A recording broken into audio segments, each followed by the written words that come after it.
The 1939 Register is one of the most important contemporary documents for UK family historians to research.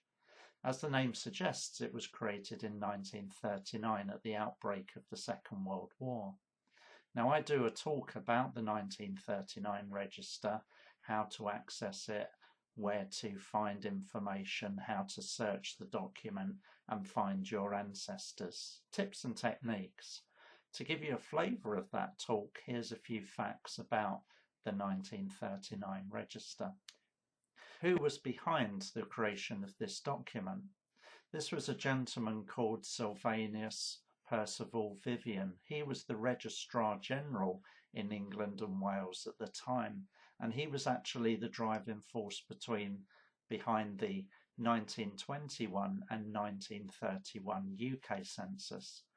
When it came to 1939, he was making preparations for the 1941 census, and this effort was redirected to create the 1939 Register.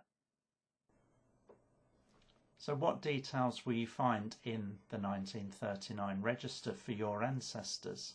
Well, of course, you'll find their name, their first and surname, and probably their middle name, although a lot of the time this is just an initial. Their address, which can be useful for tracking them down. Their date of birth. Now, unlike the UK census, this is a detailed date of birth, the day, the month and the year of birth. You'll also have their role if they were in an institution, whether they were an officer in the institution or an inmate, for example. You'll also have their gender, their marital status, their occupation.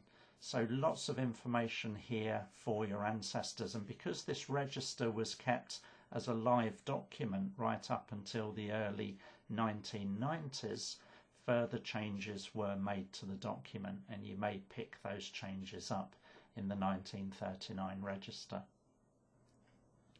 The 1939 Register was released to the general public for research purposes in November 2015.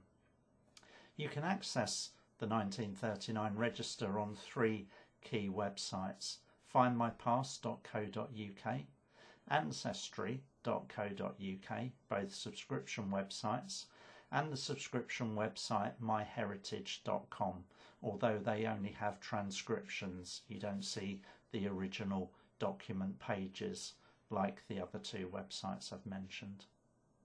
If you'd like to book my talk on the 1939 Register, please do get in contact with me.